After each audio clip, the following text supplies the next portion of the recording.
Hello, EduMagicians. Welcome to the EduMagic Podcast with your host, Dr. Sam Fecich. Dr. Sam is a professor of education, author of EduMagic, and a pumpkin spice latte fan. This podcast is designed for pre-service teachers.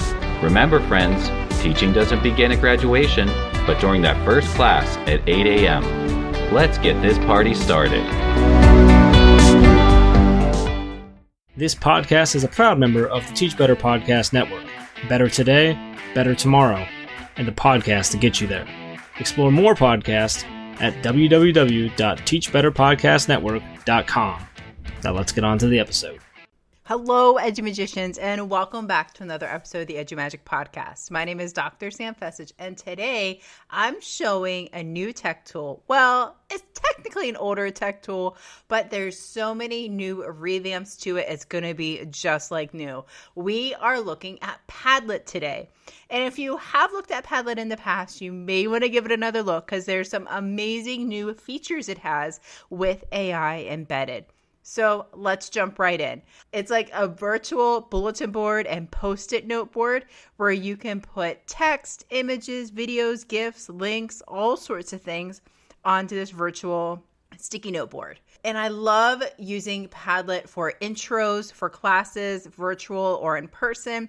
Students can add their own sticky note. They can add a picture. They can add some text. They can make it fancy by color coding. There's some really nice ways to use Padlet.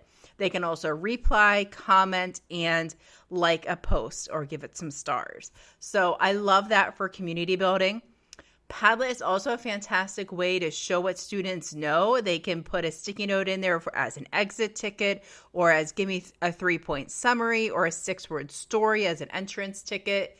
And Padlet, since Flip and Jamboard are going away, there's options in Padlet where you can import your content from Flip and you can import your content from Jamboard. So if you love those two tools, you're going to love that you can import that stuff right into Padlet seamlessly. So let's go ahead and jump in and see what Padlet has to offer.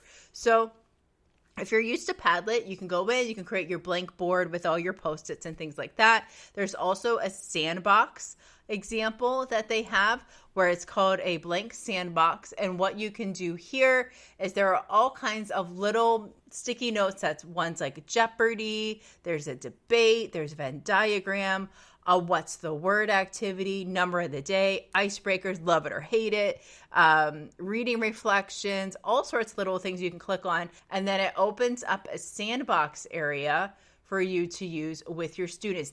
They also have something called AI recipes, where under AI recipes, there are about 10 different activities that you can do. So one's a rubric, a reading list, a lesson plan, timeline of events, assessment, map of historical events, ideas for class activities, and a class activity creator. So if I go in, I'm going to click on a rubric and I'm going to put in the subject is going to be ELA, higher ed, and the assignment description is going to be create a list of book titles that support DEIB, diversity, equity, inclusion, and belonging.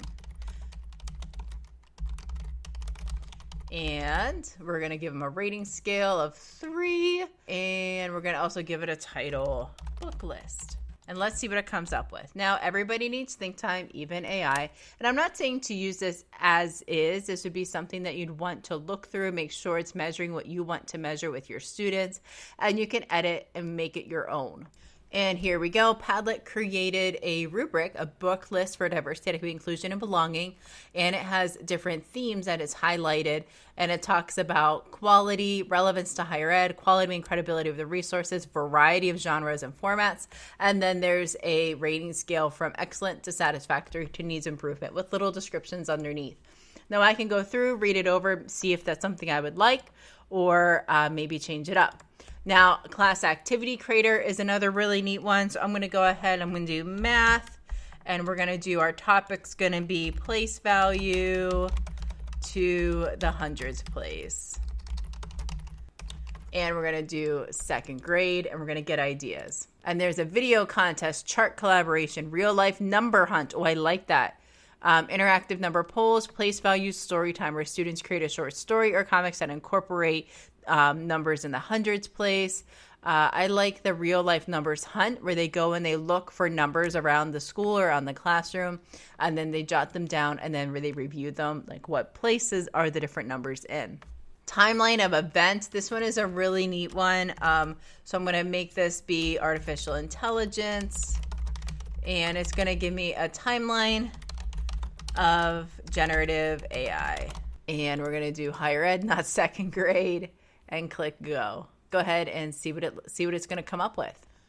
All right, so it came up with a timeline of AI from concept to revolution. It talks about the Turing test, ELIZA, generative networks, OpenAI, ChatGPT and Dolly, ChatGPT 4. So this is a good starting point. And that's what I wanted to share. Like, these are great starting points. These are not at all from point A to point B and you're done. These are good points to just start with, get those creative juices flowing, and use them as little idea kernels like we've talked about earlier.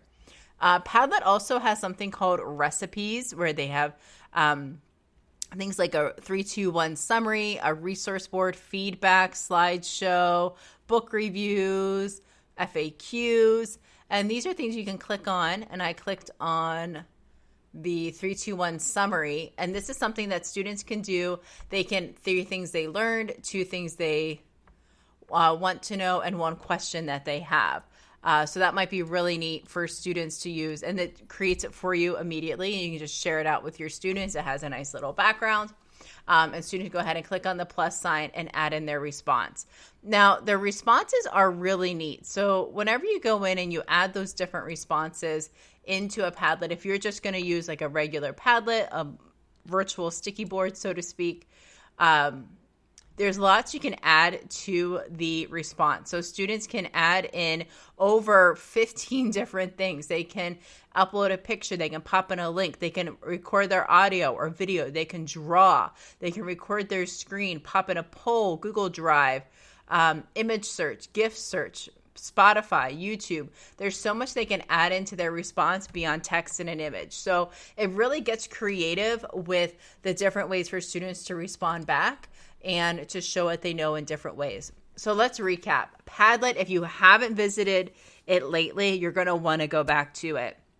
It's a beautiful way for students to document their learning, exit ticket, entrance ticket, formative assessment. You can start with a blank board and have students add their sticky notes there. You can do sandbox activities where they can draw and play in real time with others. You can import from Flip. You can import your content from Jamboard. You can also use AI to help you with lesson planning, creating a rubric, creating polls or timelines or ideas for activities. And then they also have beautiful recipes that you can try for feedback, resource board, 3-2-1 summary. So much you can do within Padlet. Give it a try today. And if you're going to check it out, I really would like to hear how you're going to use it in your classroom. What are some ideas that you have? And please share it out over on social. Tag me at @sfecich. All right, friends, remember, you have the EduMagic within you. Bye for now.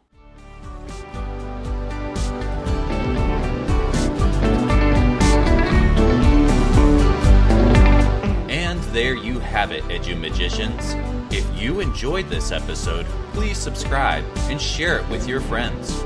For more EduMagic, check out sfecich.com and follow Dr. Sam on Twitter and Instagram at @sfecich. Until next time, you have the EduMagic within you.